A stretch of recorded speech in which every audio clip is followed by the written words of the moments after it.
성경은 성도들에게 하나님을 알되 힘써 알자라고 말합니다. 하나님을 아는 것을 통해 우리는 참 지혜와 생명을 누리게 되는데요.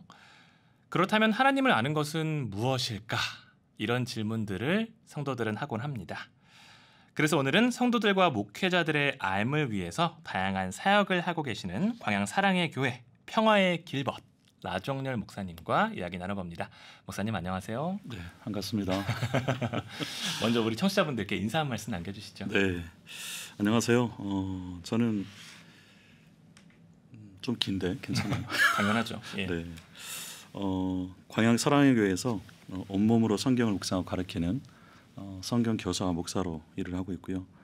또 스위트 그림책에서는 권서인으로 또 책사로 또 일을 하고 있고, 또 책자랑 아카데미에서는 한 권의 사람 만 권의 사람이 되고자 하는 독자로, 그리고 성서 유니온 선교회와 또 국제비전 선교회에서는 선교 동원가로 섬기고 있고요.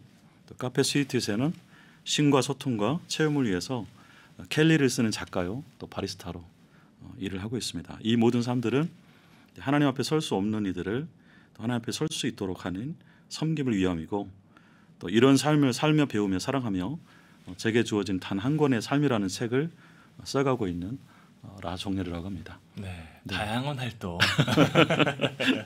하고 계십니다. 제가 앞서 이제 목사님을 평화의 길벗 이렇게 좀 소개를 드렸는데, 네. 이 필명이잖아요. 네. 이게 어떤 의미를 좀 담고 있나요? 예전에는 이제 웃는 사람이라고 했어요. 네. 한문으로 이제 소인이라고 썼었는데 이제 중의적으로 이제 써서 했는데, 사실 그거는 제 인상 때문에 지은 거거든요. 인상 때문에. 안 웃고 얘기하면 굉장히 이렇게 무서워서. 예, 무섭게. 안 그러신데. 네, 오해도 많이 있었어요, 실제로. 근데 이제 보통 이제 나이가 한 50이 넘어가면 네. 이 필명들을 대부분 자기 고향이나 또 주변에 있는 사람들을 통해서 이렇게 지어주더라고요. 그렇죠. 근데 이제 고향이 아까 말씀드렸듯이 지리산 피아골인데 마을 이름이 평도예요. 평도. 예, 한문으로 진짜 그 평화의 평평할 평자에 길도자. 네, 그래서 이제 평화의 길은 우리에게는 예수님이시니까. 그렇죠. 이제 그 이름을 가지고 이제 제가 하고 싶어하는 일들이나 또 방향들이 맞아서 이제 쓰면서 제가 예수님의 이름을 그대로 쓸 수는 없고 그 길을 함께 인도하는 벗이 되자. 그래서 평화의 길벗이라고 이렇게 쓰고 있습니다. 네, 이렇게 오늘 네. 평화의 길벗 라종렬 목사님과 이야기 나눠보려고 하는데요. 오늘은 목사님과 성도들의 알에 대해서 이야기를 좀 나눠보려고 해요. 본격적인 이야기를 해보기 전에 저희가 가장 기본적인 정의부터 좀 짚고 가야 될 것 네. 같아요. 알미란 무엇이냐, 이런 네. 질문을 좀 드리고 싶은데 어떻게 보세요? 네, 똑같은 단어로 알면 저는 삶이라고 정의합니다. 네. 그것은 우리의 삶이 지금까지 내가 보고 듣고 읽어낸 것에 대한 결과라고 하잖아요. 네. 그러니까 우리의 마음의 생각이나 또 어떤 인격들은 그동안 내가 읽어낸 것을 통해서 형성되어진 것이니까. 그리고 내가 알고 듣고 먹은 것이 실제로 내 삶에 이제 그대로 나오는 거죠. 네. 그래서 물론 이제 알에 대해서 바른 암도 있고 그런데 좀 더 성숙해진다고 한다면 온전한 암이라고 표현하고 싶어요. 온전한 암. 네. 그러니까 좀 전에 이제 여호와를 힘써 알자라고 하는 그런 표현 썼잖아요. 네. 호세아서 6장 3절에 나오잖아요. 네, 네. 우리가 익숙하게 알고 있는 것은 그 표현 그 자체가 참 좋잖아요. 네, 네. 여호와를 힘써 알자라고 하는 거. 근데 이제 성경을 바르게 알려면 여러 가지 성경 해석에 대한 툴 중에서 문맥적 성경 해석이라고 하는 게 있습니다. 문맥적 예. 성경 해석. 네. 앞뒤를 봐야죠. 앞뒤의 얘기를 통해서 이 얘기가 어떤 상황에서 나왔는지. 그게 이제 코텍스트라고 하죠. 네. 그래서 텍스트 자체를 그런 코텍스트에서 바라보면 이게 이제 굉장히 하나님께서 하신 얘기인데, 그러니까 하나님께서 이스라엘 백성들이 한 얘기인데 호세아는 그거를 굉장히 부정적으로 이렇게 기록을 하는 거죠. 그러니까 네. 이스라엘 사람들이 왜 이 얘기를 하게 됐느냐? 하나님께서는 굉장히 진노하셨거든요. 그런데 이스라엘 사람들이 그러냐고, 그러면 우리가 하나님께로 돌아가겠다고, 여호와를 힘써 알겠다고 이렇게 하면서 네. 그 뒤에 뭐라고 말하냐면 우리가 이렇게 그 회개하고 돌아가면 하나님은 금세 3일 지나서 용서해주고 우리가 원하는 거 다 들어줄 거다. 복 주실 거다. 예, 그거는 굉장히 하나님을 농락하는 거죠. 그렇죠. 오용하는 거죠. 예, 하나님이 원래 그 긍휼이 많으신 분이시기도 하지만 우리가 그거를 이렇게 이용하거나 오용해서는 안 되죠. 네. 근데 이제 그런 뉘앙스로 지금 여기를 이 말을 표현한 거거든요. 그러니까 이거는 이제 저희가 바르게 아는 거라고 말하는 거죠. 근데 온전한 알미라고 하는 것은 이제 그렇게 알게 된 것들을 실제로 우리의 삶에서 어떻게 제대로 연결하고 살아가느냐. 네. 그것까지 이루어졌을 때 이제 우리가 온전한 알미라고 말할 수 있겠죠. 그래서 성경에서 온전하면 내가 아는 것과 말하는 것과 행하는 것이 일치된 거.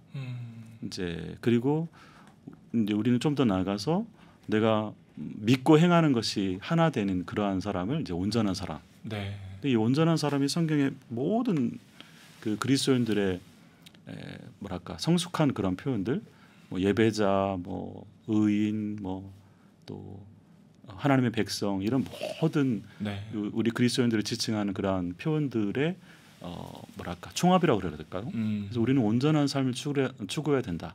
그리스도의 장성한 분량에 충만한 데까지 이루어야 된다. 이러한 표현도 온전한 사람이라고 하는 표현으로 연결되는 것 같아요. 네. 그래서 알미라고 하는 거를 우리가 추구할 때 온전한 알미를 추구하고 그것이 곧 온전한 삶으로 이어지는 그러한 쪽으로 이해하는 것이 이 배우고 확신한 일에 거하는 그러한 방향이지 않을까. 네. 이렇게 생각합니다. 그러니까 말씀하신 것처럼 아는 것은 곧 사는 것이다. 예, 이런 생각이 좀 드네요. 네. 근데 그러면 이제 저희가 좀 이런 질문을 또 할 수 있죠. 그러니까 그럼 우리는 무엇을 알아야 되느냐? 곧 어떻게 살아야 되느냐? 네. 뭐라고 답을 좀 주시겠어요? 어찌됐건 저희가 나를 제대로 아는 게 세상에서 철학자들도 너 자신을 알라라고 말을 하잖아요. 네. 근데 이제 우리 스스로 우리를 아는 길은 한계가 있는 거죠.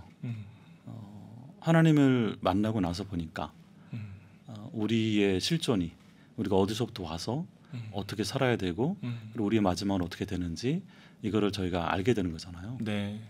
결국에는 하나님을 알아야 된다고 말을 하고 이제 그분을 만나야 된다고 말을 하기도 하고 근데 그러한 하나님을 그 아는 게 이제 뭐 하나님의 자기 계시 뭐 이런 그 조직신학에서 말하는 직접적으로 말씀하시고 또 성경을 통해서 말씀하시고 또 아들 예수 그리스도를 통해서 말씀하시고 네. 또 오늘날에는 이제 또 설교를 통해서 하나님께서 하나님의 뜻을 계시해 주신다 이렇게 말을 하잖아요. 네. 근데 하나님을 바르게 아는 게 가장 확실한 게 이제 우리에게 주어진 이 텍스트 성경이잖아요. 네. 근데 그것을 바르게 아는 것을 통해서 성경책을 바르게 알고 온전하게 읽어야 다르게 주어진 사람책 그리고 세상에는 피조물로 된 그런 자연책도 우리가 제대로 읽어낼 수 있다. 네.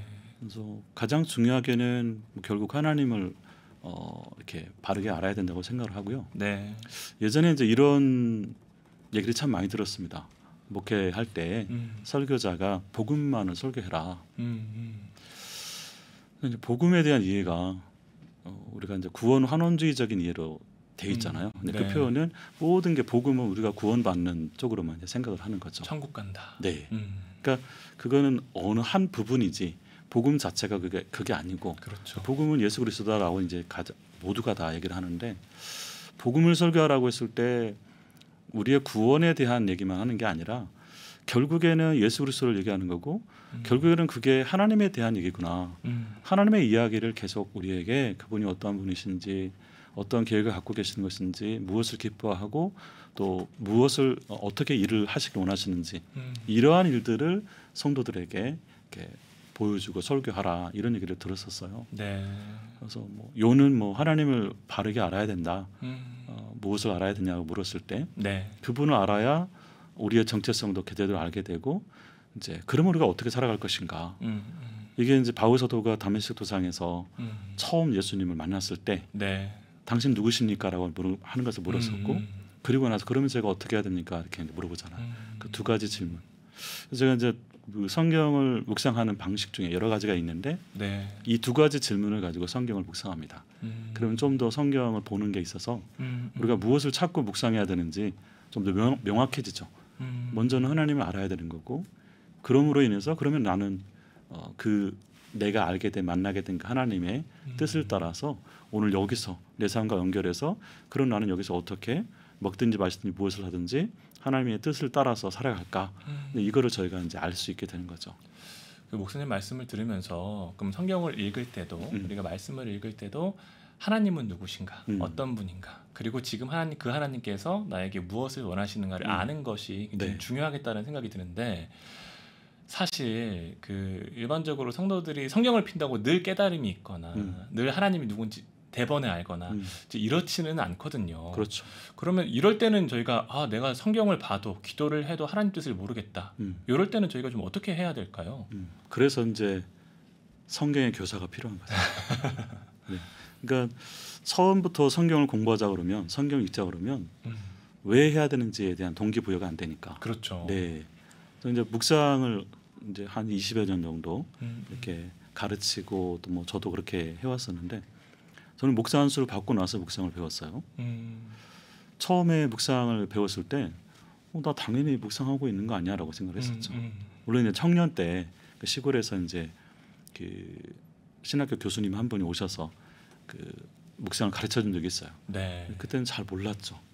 나중에 이제 묵상 한수를 받고 나서 교회를 이제 개척을 하고 하는 과정에서 이제 어떻게든 묵상을 배우게 됐는데 그걸 하면서 보니까 마치 우리가 책 읽는 방법을 있잖아요. 네, 네. 그냥 우리가 한글로 안다고 읽는 게 아니라 책 읽는 것도 방법이 있고 우리가 하는 모든 데에는 매뉴얼이 있더라고요. 공부를 하는 것도 역시 방법이 있는 거고. 네. 공부 잘하는 사람들이 운영하는 그런 사이트들이 있더만요. 몰랐죠. 그러니까 신앙생활도 그러한 부분들을 모르고 그냥 교회 가니까 앞에 있는 사람들이 하는 대로 따라하고 뭐 기도도 모두 다 그렇게 하면서 그렇죠. 어떤 종교적인 그러한 행위들에 대해서는 흉내를 내가고 그것이 전부인 것처럼 살아갔었는데 그러니까 실제로 그 방법들이 있었던 거죠. 그래서 그 방법들을 훈련을 받고 이렇게 배우고 나면 지금 질문 자체가 좀 전에 제가 잃어버렸는데 네. 이 묵상의 어떤 그런 방법들을 이렇게 훈련 받는 것처럼 훈련받는 거죠. 예, 네. 그걸 제대로 배워야 제대로 읽어낼 수 있고 알아갈 수 있다. 예. 그러니까 결국은 이 질문이 생각이 났어요. 정확히 성경을 왜 그래서 이제 그 묵상을 하면서 보니까 네. 이제 이런 이론들은 쭉 들었잖아요. 네, 네. 막상 본문을 딱 닥쳐 보면 색깔 매번 내시죠. 홈런을 치는 건 아니잖아요. 그렇죠, 그렇죠. 그러면서 보니까 이제 처음에 그런 성경을 가르쳐주는 이제 제가 이제 성소유니온 선교에서 다시 성서 신학을 배웠죠. 목사님이신데도. 네. 근데 갔더니 거기에는 평신도들이신데 10수년 이상 말씀을 묵상하고 그 말씀대로 살아내려고 몸부림치는 사람들이 있는 거예요. 놀랬죠. 그래서 저는 계급장 떼고 네.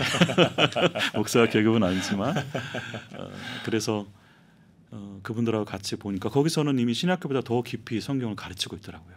그러니까 만약에 이번에 뭐 디모데 전서를 이제 묵상하는데 그러면 하루에 한 2-3시간 정도 그걸 전문적으로 연구하신 분을 모셔다가 전체를 한번 쭉 개론적으로 해주죠. 네. 그 강의가 사실 신학교에서 그렇게 깊이 못 다루거든요. 그렇게 이제 전체 그림을 보고 나서 부분적으로 이제 또 우리가 매일 한 15에서 20절 정도 이렇게 묵상을 해가면 길도 잃어버리지 않고 또 그 그림 안에서 온전한 하나님의 뜻을 좀 추구해 갈 수 있다는 거죠. 그걸 쭉 하면서 느끼는 게 뭐냐면 묵상을 해야 된다라고 이제 딱 느껴서 갔는데 하다 보면 왜 우리가 성경을 좀 더 전문적으로 연구해야 되는지 그리고 그것을 직접적으로 가르치는 교사가 필요한지 그러니까 이제 목회자의 또 교회 장로의 가장 중요한 역할은 디모데 전후서에 보면 가르침에 능한 자, 그러니까 다른 많은 자격이 필요하지만 네. 그 중에서 가장 핵심적인 부분이 가르침에 능한 자라고 하는 표현이 있습니다.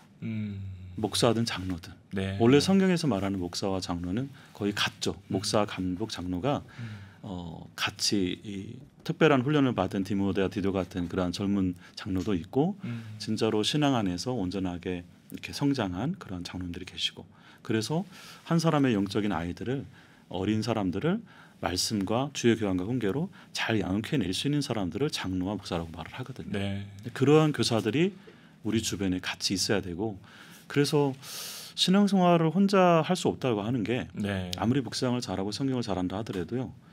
가족이라고 하는 그게 이제 일반 가정에도 있지만 교회라고 하는 그런 가족 공동체 안에 있어야 네.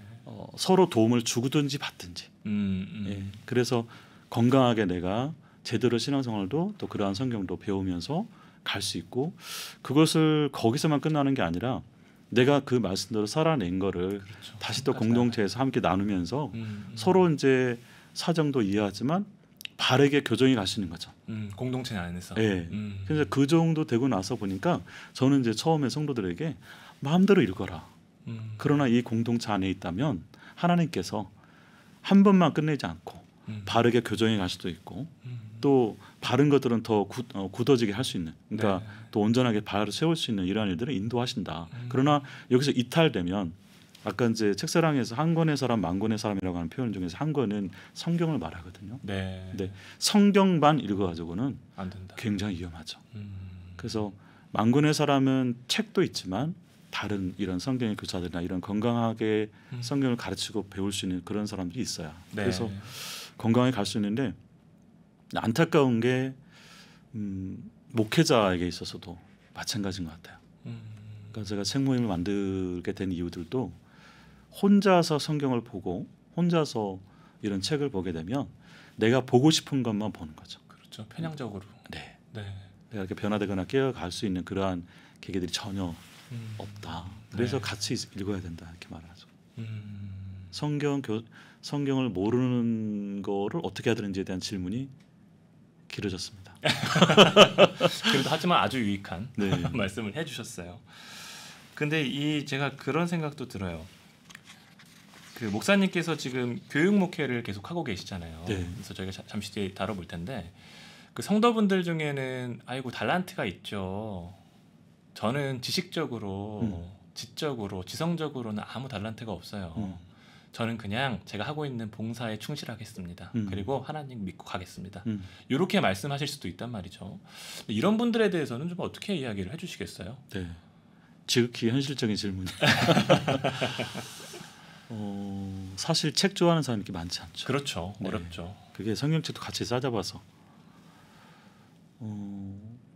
그런데 저희가 하나님의 뜻을 알 수 있는 방법이 성경이 유일한 게 아니라 성경이 최고 좋은 길이긴 한데 네. 하나님은 그 이외로도 말씀하시죠. 아까 말했던 사랑책도 있고. 그러니까 성도들의 그 성향들이 다 모두가 다 책을 좋아하는 건 아니기 때문에 그렇죠.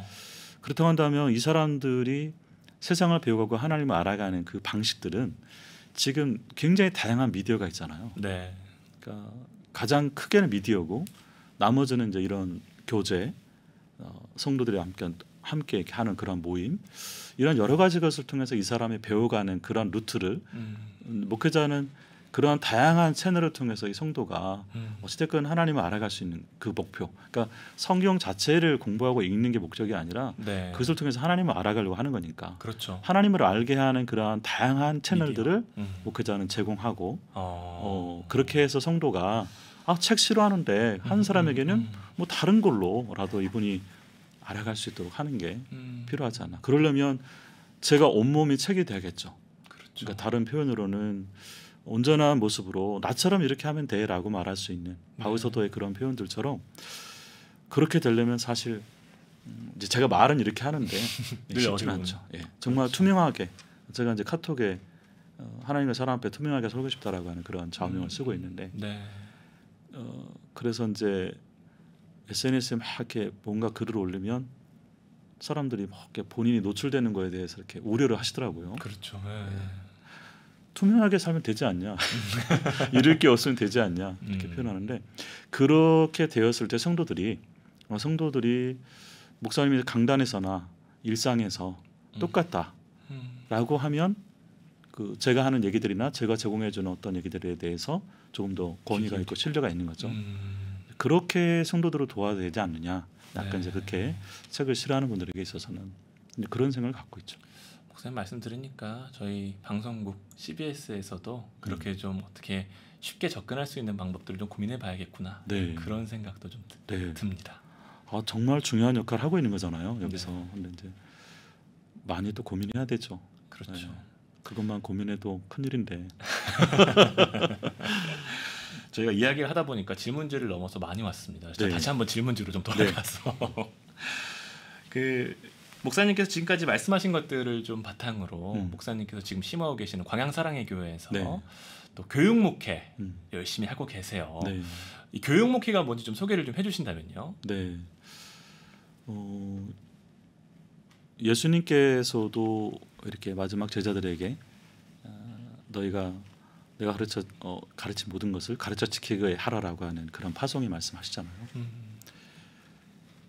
예수님의 제자들이 실제로 오순절 마가의 다락방 이후로 그러니까 베드로도 첫 설교가 그런 설교였고, 그러니까 설교를 우리가 보통 가르침이라고 말을 하잖아요. 네. 네.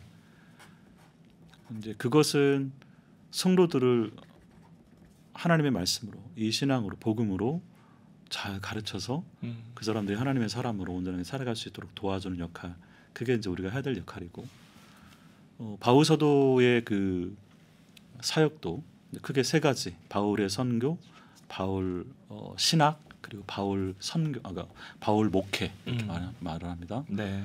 바울 목회는 사실 많이 말을 안 하죠. 저도 그랬고. 근데 이제 제가 10여 년 전에 에스라 성경대학원대학교라고 하는 곳에서 공부를 하면서 그 목회 서신을 가르쳤던 분이 처음으로 그 얘기를 해주셨어요. 우리가 과연 목회를 어디서 배워야 되느냐. 근데 보통 교회 가서 전통적으로 또 네. 교단에서 또 좋은 목사님을 통해서 배우잖아요. 네, 네. 근데 우리가 가장 그 중요하게 배워야 될 분이 바울의 목회 아니냐. 신약의 그 모든 바울의 서신들이 다 디모데 전후서, 디도서만 목회 서신이 아니라 네. 모든 서신이 다 교회를 향해서 쓴 서신이기 때문에 네. 목회 서신이다. 그것을 통해서 우리가 신학도 배우고 선교도 배워야 되지만 목회에 대해서도 배워야 되지 않느냐. 이제 이런 얘기를 통해서 저도 이제 확신을 했었죠. 그래서 그 이후로 물론 바울 신학에 대해서 뭐 많은 사람들이 목회자들이 다 좋아하시고 그리고 선교에 있어서도 이제 저가 중국이나 또 지금 현재 태국 그다음에 러시아 사할리 이런 데 이제 한 번씩 강의를 가기도 하고 네. 중국은 그러니까 코로나 이후로 지금 못 가고 있는데 네, 네. 그곳에서 선교를 저희가 하면서도 이제 직접적으로 그 현지인들을 이렇게 전도를 할 수 없으니까 지도자들을 잘 가르쳐서 그 사람들이 이제 교회에서 바른 하나님 말씀을 가지고 이렇게 복음을 전할 수 있도록 하는 그러한 교육 선교를 우리가 이제 하자. 실제로 그렇게 해왔었어요. 네. 근데 목회를 하면서도 이제 결국 묵상 목회로 제가 이제 전환을 하면서 네. 개척 초기에 이제 그렇게 된 배경이 짧게 말씀을 드리면 교회를 다 이제 이렇게 예배당을 만들고 목회를 하려고 하는데 다른 거는 다 흉내를 낼 수 있겠어요. 네, 네. 큰 교회 부격자로 있을 때는 또 뭐든지 생각하는 대로 다 되잖아요. 그렇죠. 자원은 네, 있고 뭐 다 있으니까. 충분하니까. 네. 근데 이제 여기는 처음부터 끝까지 다 혼자 해야 혼수. 되는 거잖아요. 근데 다른 건 다 되는데 가장 중요한 성도들을 먹일 양식이 물론 뭐 이렇게 이것저것 책 보면서 이렇게 갖다 줄 수는 있겠지만 정말 내 안에 그 복음이 내 안에 그 양식이 나만이 줄 수 있는 그런 게 있느냐라고는 상해 보니까 설교만큼은 흉내로는 안 된다. 성도들이 이미 지금 우리 한국 교회 성도들의 수준이 그렇죠. 학력 수준이 굉장히 높여져 있잖아요. 그렇죠. 뻔히 드러나죠. 설교 몇 번 들으면 목사님이 어떤 얘기 할지.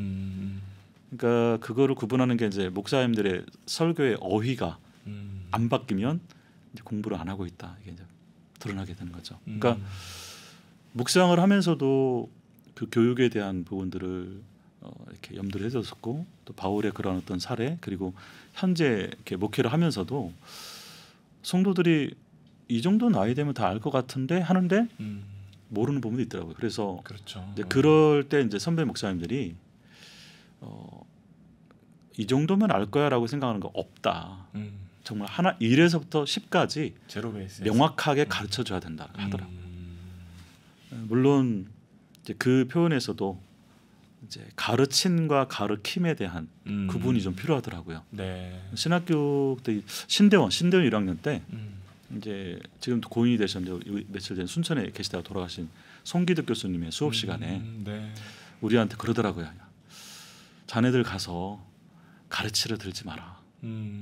가르치기만 하라 이렇게 하더라고요. 그래서 무슨 차이가 있습니까? 했더니 가르치는 것은 내 생각을 내가 갖고 있는 것을 이 사람에게 강요하는 거죠. 네. 근데 가르치는 것은 우리는 주님을 가르칠 뿐이다. 성도들이 나를 보는 게 아니라 그분을 바라볼 수 있도록 방향만 잘 가르쳐줘라, 가르쳐줘라 이렇게 표현하시더라고요. 네. 그러니까 그렇게 그러한 가르침들을 제가 이렇게 성도들에게 하면서 저희가 뭐 얼마 되지 않은 숫자이지만 어찌됐건 저희가 나와서 온 성도가 아니라 입양된 성도들이잖아요. 네. 다른 교회에 계시다가 이제 오시는 경우가 그렇죠. 있는데 처음에는 제가 이분들을 열람에서부터 무전까지 다 전도해가지고 막 이렇게 해야 된다고 하는 생각이 있으니까 교회가 막 이렇게 성장 안 했을 때 막 힘들더라고요. 힘들죠. 예. 근데 이제 하나님께서 이렇게 이 과정에서 이제 깨닫게 해주신 게 내가 그렇게 할 수 있는 능력도 안 될 뿐더러 성도들도 사실 그렇게 바랄 수 없다. 이 작은 교회에서는. 네. 큰 교회에서는 그렇게 다 이루어질 수 있겠지만 그러면 너는 너에게 입양된 사람들을 너와 함께 있는 그 시간 동안만이라도 최선을 다해서 너만이 줄 수 있는 그거를 이 성도들에게 줘라. 성도들은 그 한 부분이지만 네.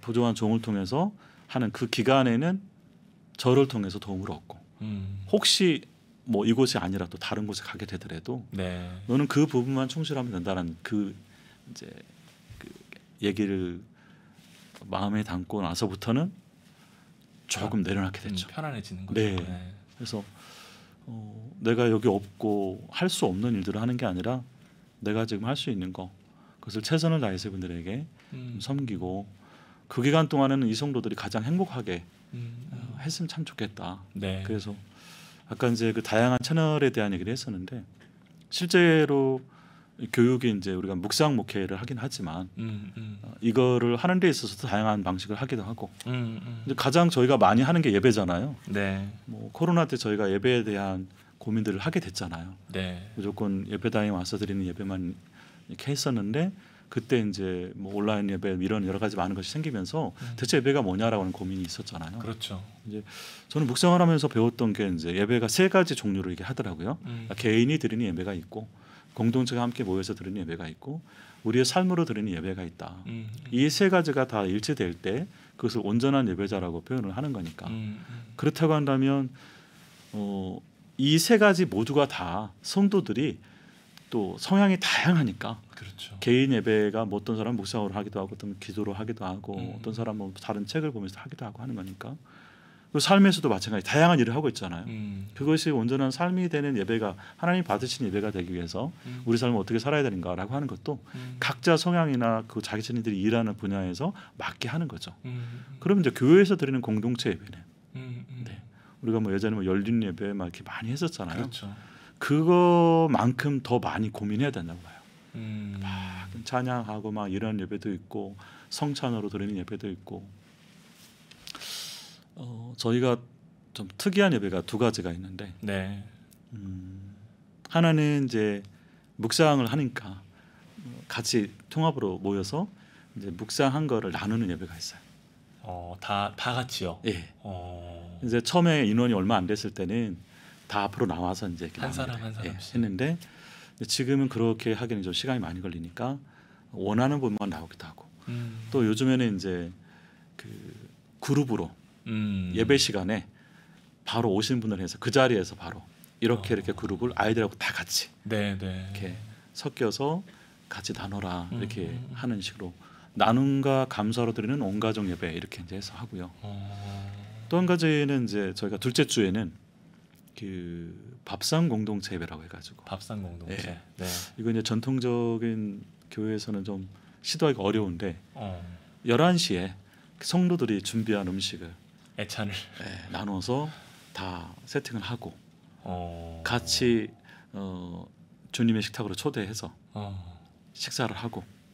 약간 초대교회 모델을 좀 많이 네. 가져가셨다는 생각이 드는데요. 네. 그러니까 이게 이제 작은 공동체니까 가능하죠. 예배당 안에서. 네. 그러니까 예배당 안에서 지난 10수년 동안 11시에 주일날 점심을 먹은 게 저도 그랬고 성도들도 이렇게 처음인데 그러고 나서 이제 뒤에 우리 초대교회 1세기 그리스도인의 예배 이야기 그 책에 보면 네. 같이 저녁에 이렇게 한 가정이 모여서 떡을 떼고 그리고 어떤 얘기를 하면서 서로 또 위로도 하고 격려도 하고 뭐 찬양도 하고 예배소. 그리고 이제 네. 기도해 주면서 이렇게 마무리하는 그런 그 책 이야기가 있어요. 네, 1세기 그 어떤 초대교회 예배 얘기를. 네. 그러니까 이제 그런 모습도 이제 어떤 영감을 받은 거고. 네. 그래서 실제로 그렇게 이제 저희도 했죠. 그래서 뒤에 말미에 이제 저희는 이제 그림책이 있으니까 이걸 가지고 설교하기도 하고 그렇게 해서 말씀 나누고 이렇게 마무리했어요. 네. 근데 아이들이 이렇게 이제 이렇게 세팅을 해놓고 거기 앉아서 오늘 이렇게 주님의 식탁에 오신 여러분을 진심으로 환영합니다 이렇게 했더니 시키지 않았는데 막 환호성을 지르는 거예요. 근데 그 모습이 저는 왜 우리 예배 일반적으로 드리는 예배에는 없을까 하는 거죠. 그래서 이제 그런 경험이 아이들에게는 또 어른들도 마찬가지고 네. 우리가 풍성한 주님의 말씀을 먹고 물론 우리가 주님께 드리는 것도 있지만 주님이 우리에게 베풀으신 그 성찬이 그런 의미잖아요. 우리를 네. 살리고 우리를 풍성케 하고 이런 부분들을 이런 퍼포먼스 같은 것을 통해서 맛보게 하고 경험하게 하는 거 그것도 우리 공동체 예배에 있어야 되지 않느냐라고 하는 거죠. 네. 그래서 그런 시도들을 하면서 이제 아까 그 교육 목회에 대한 내용들을 좀 다양한 채널을 통해서 네. 시도하고 있는 거죠. 목사님 말씀을 들어보니까 보통 요즘 그런 말 많이 하잖아요. 성도들이 관객으로만 있다 간다. 근데 지금 목사님께서는 성도들이 예배자로 한 사람이 예배자로 서는 목회를 하고 계시구나. 네. 뭐 이런 생각도 좀 듭니다. 맞습니다. 근데 이제 좀 한 가지 궁금한 것은 관객이 편하긴 하거든요. 그렇죠. 관객이 편하긴 한데 혹시 성도들 분들 중에서 좀 부담스러워요. 이렇게 또 표현하시는 분들은 좀 없으시던가요? 있죠. 처음에 밥상공동체 예배 드렸을 때 네. 이래도 되나 싶은. 근데 그러나 이제 그게 두 가지.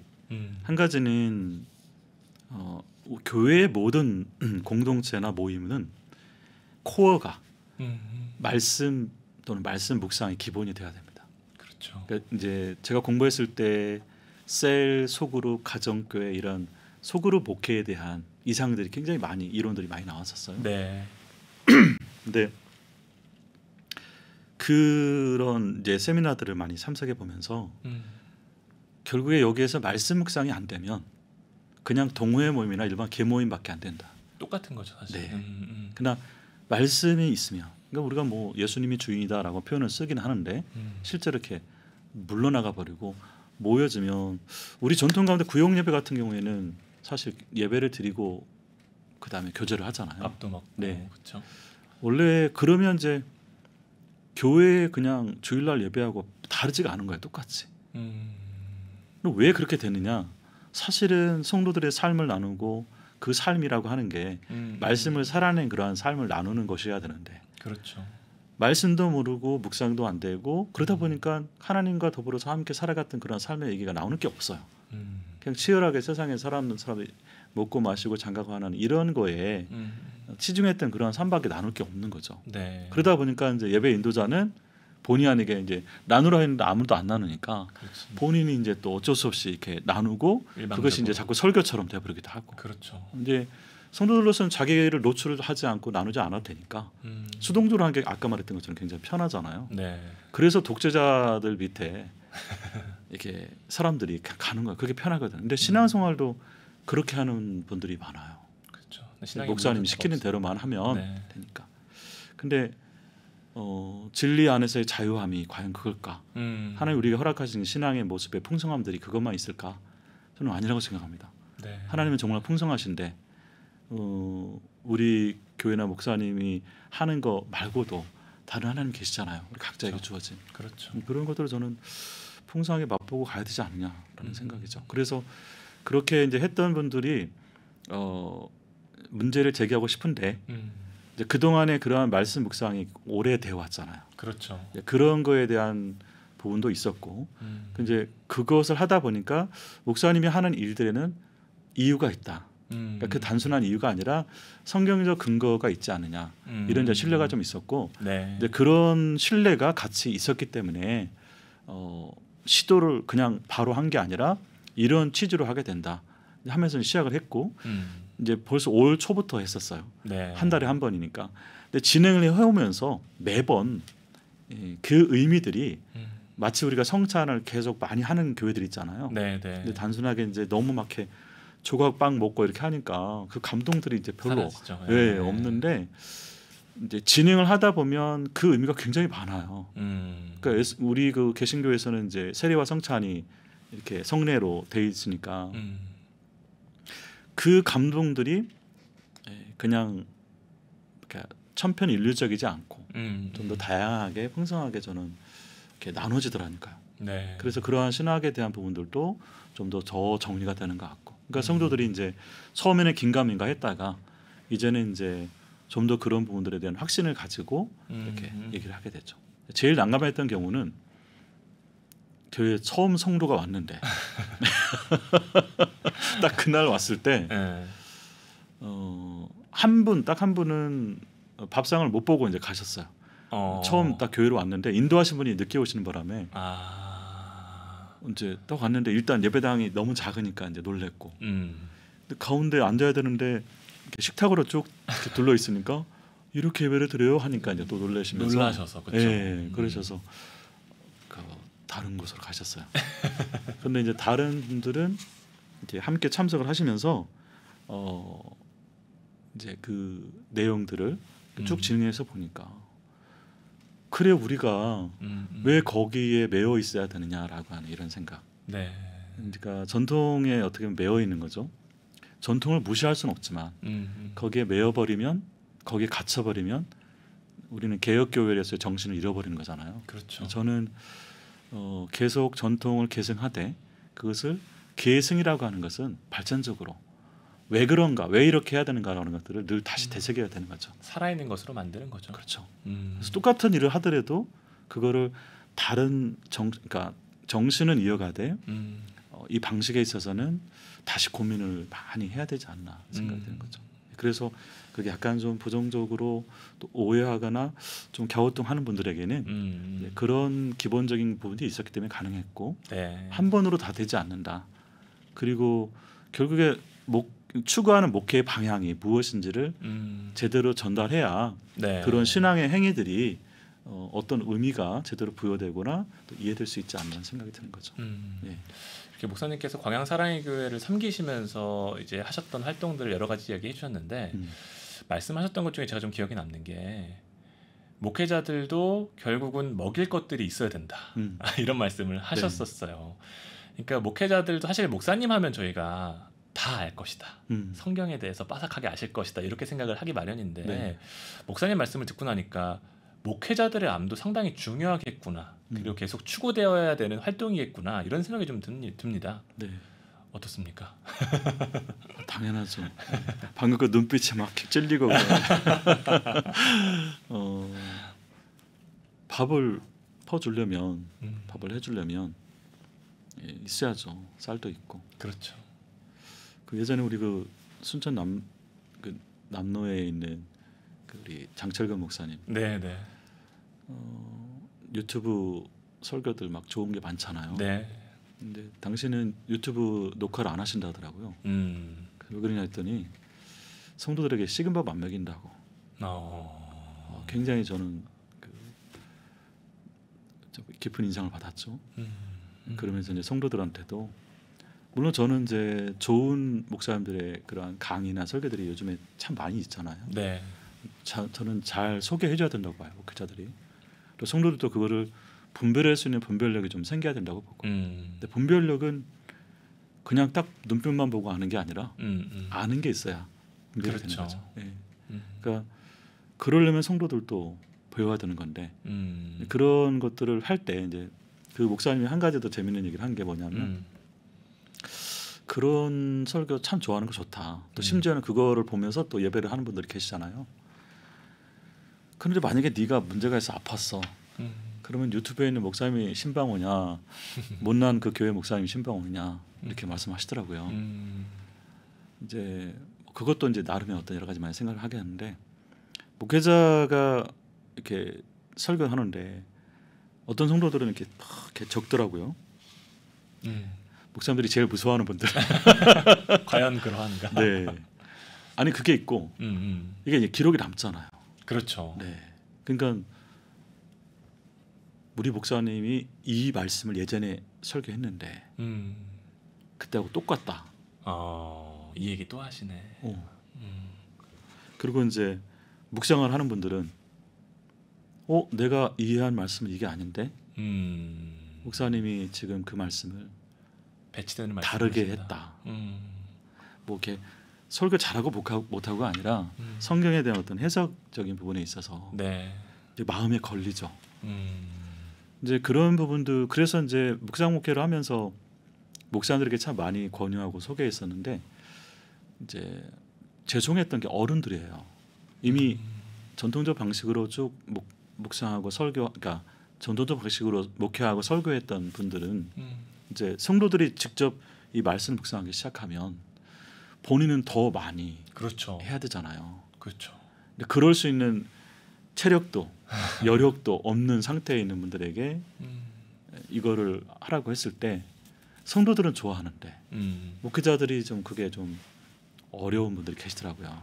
그래서 좀 많이 안타깝고 그러니까 이제 우리 성도들은 다들 그 아까 말했던 그 학력 수준들이 물론 세상에서 똑똑하다고 신앙 안에서도 그런 건 아니에요. 네, 그렇죠. 그런 부분에 대한 교육이 굉장히 많이 필요한데 그러니까 그것을 착각해도 문제가 되고 그래서 더 이상 우리가 뭐 성경을 안 배워도 교회 경영이나 이런 신앙생활에 문제가 없다. 우리가 교회에서 목사님 가르쳐준 것만 하면 된다고 생각하는 분들에게는 그냥 얼마든지 구태연하게 할 수 있어요. 근데 이제 목회자가 그렇게 설교를 한 3년 했다. 예전에는 3년인데 지금은 더 짧아졌습니다. 네, 네. 신학교 이제 이렇게 배우고 물론 저는 이제 한 10년 정도 걸렸어요. 목사 안수를 봤는데. 근데 그때 공부를 열심히 안 했죠. 근데 현장에 오면 현장에서 다시 공부해야 될 게 또 있거든요. 그렇죠. 그러면 이것도 공부해야 되는데 신학교 때 공부를 제대로 하면 현장에 있는 목회 공부를 제대로 해갈 수 있는데 여기 와서 보니까 그때 공부가 필요해. 그래서 이제 그걸 같이 하려고 하니까 제대로 안 되더라고요. 따라가기가 힘든 네. 거죠. 네. 근데 그거를 예전에 보면 뭐 기도를 얼마 안 하면 뭐 피아노 연습을 얼마 안 하면 청중이나 성도가 안다라고 말하잖아요. 마찬가지 공부를 하느냐 안 하느냐도 이제 성도들의 귀가 알아듣죠. 그렇죠. 네. 그래서 사실 3년 퍼주고 나면 미천이 고갈됩니다. 미천이 고갈되기 때문에 저는 목회자의 유효 기간 그거는 배움을 멈출 때까지라고 생각을 합니다. 3년 생각보다 짧은 시간인데요. 3년보다 지금 훨씬 더 3개월이면 다 바닥이. 네. 그래서 목사님께서는 이 목회자들의 알을 위한 모임도 좀 다양하게 기획하고 계시다고요. 네. 그러니까 지금 현재 하고 있는 것은 이제 원래 장로님들하고 모임을 하면서 그러니까 에스라에서 공부를 하고 이렇게 왔더니 한 장로님이 배운 것 좀 우리 좀 나눠달라. 그래서 이제 한 5분 정도 같이 모임을 하면서 그때 우리 장로님들의 현주소를 좀 알게 됐죠. 그러니까 교회에서는 다들 이렇게 나름대로 위치에 계시는데 성경에 대한 부분들은 많이 이제 공부를 못 해놓으니까 그렇죠.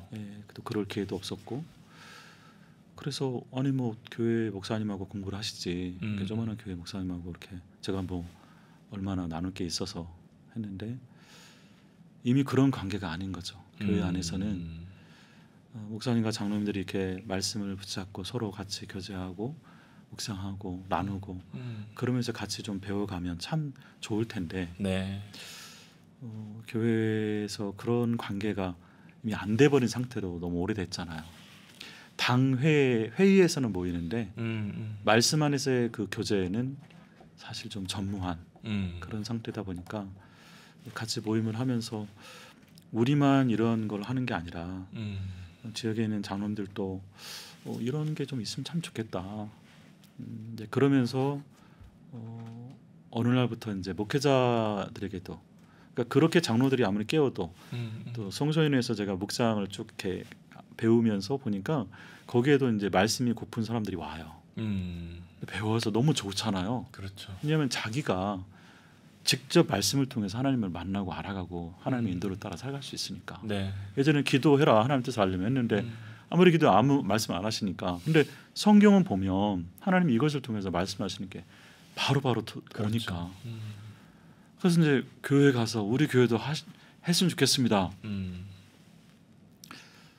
저도 그런데 목회자는 이렇게 심지어 아내가 어떤 목회적인 부분에 대해서 이렇게 얘기하잖아요. 네. 그게 아무리 오라도 이걸 잘 받아들일 만한 그릇이 안 되는 것 같아서 너무 일찍부터 막 가르치는 데만 능하다 보니까 네. 누군가의 얘기를 잘 듣고 내가 수용한다라고 하는 배움이 약간 좀 굳어져 있다. 그러니까 이제 성도들이 그렇게 가서 했는데 안 되는 거예요.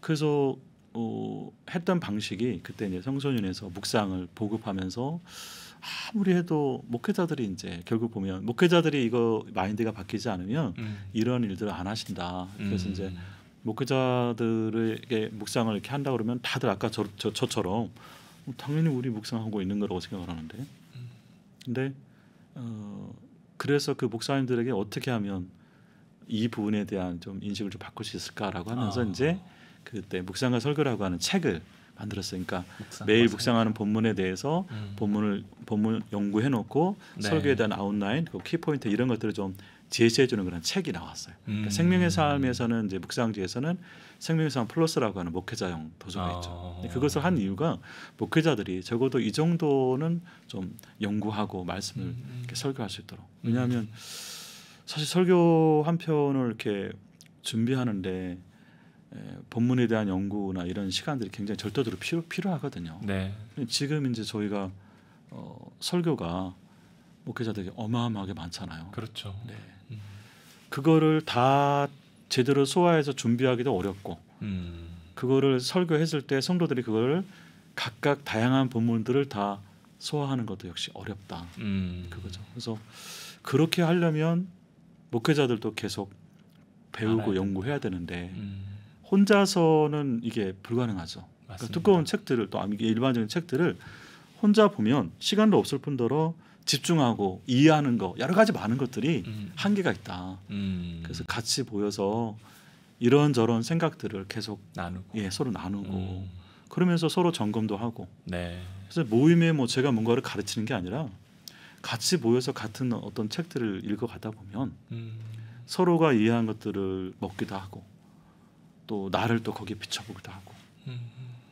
만약에 그 모임 한 번에 한 가지만 건져도 그 저는 이제 책을 볼 때도 한 문장만 남겨라 그거거든요. 그래서 그것만 해도 일주일이면 7개니까 그렇죠. 그 한 명제만 남겨도 굉장히 큰 거죠. 설교도 예전에는 막 성경 전체를 막 다 해가지고 막 40분 50분 갔어요. 이제 최경락 목사님이라고 이분이 쉬운 설교라고 하는 책을 쓰신 분인데, 네. 이분이 이제 설교학으로 미국에서 이제 박사학위를 받고 오시면서 고신층 목사님이세요. 이분은. 네. 결국에 모든 설교들이 다 3대지더라. 예전에 평행적인 3대지가 아니라 논리적 3대지. 그걸 하면서 이제 원 포인트로 3대지로 설명하네. 뭐 사랑의 하나님이라고 한다면 왜 그런가, 어떻게 그런가. 그러면 우리는 이런 식으로 이제 그 대지에 대해서 네. 뭐 이렇게 말씀하시는데 한 가지에 대한 그 얘기들을 설교에 집중적으로 이렇게 전달하는 이런 방식.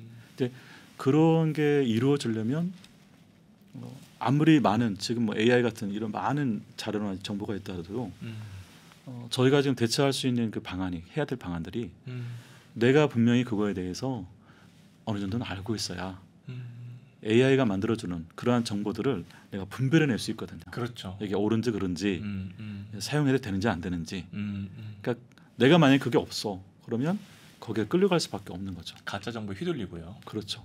그래서 목회자가 끊임없이 그러한 것들을 단순한 정보가 아니라 단순한 지식이 아니라 그것을 잘 조합해내는 지혜들을 양산해내야 이게 이제 묵상을 통해서든 이런 토론을 통해서든 그것을 통해서 저는 이루어질 수 있다고 보는 거죠.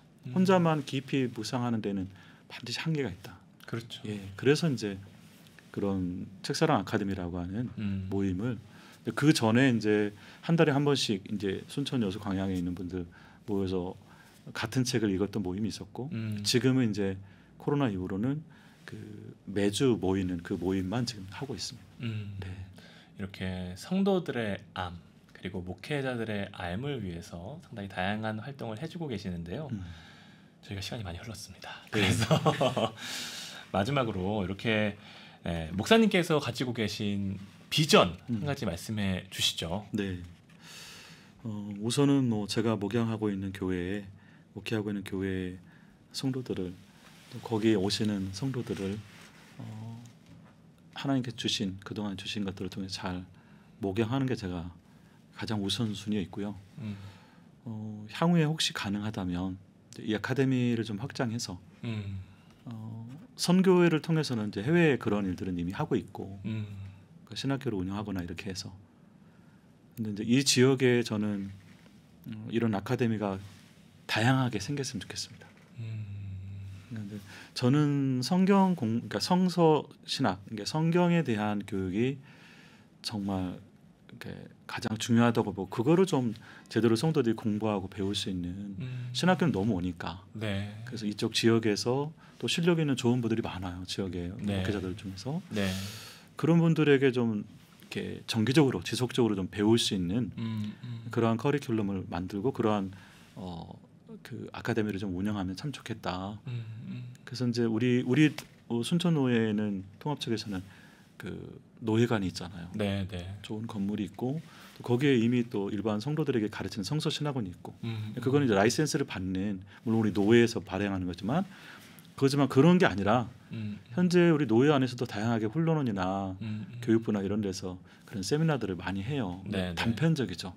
근데 어찌됐건 그러한 유의 어떤 아카데미가 다양하게 운영되는데 저는 이제 성서신학 쪽으로 좀 집중된 그러한 아카데미를 우리 목회자들에게도 또 이렇게 장로님들에게도 따로따로 반을 운영해서 이렇게 좀 운영이 되면 참 좋겠다. 뭐 다들 모든 모임에는 항상 밥이 있어야 되잖아요. 그렇죠. 네, 그건 다 자비로 먹으면 되니까 요즘에 또 다들 먹고 살기 힘든 분들이 그렇게 많지는 않고. 그렇죠.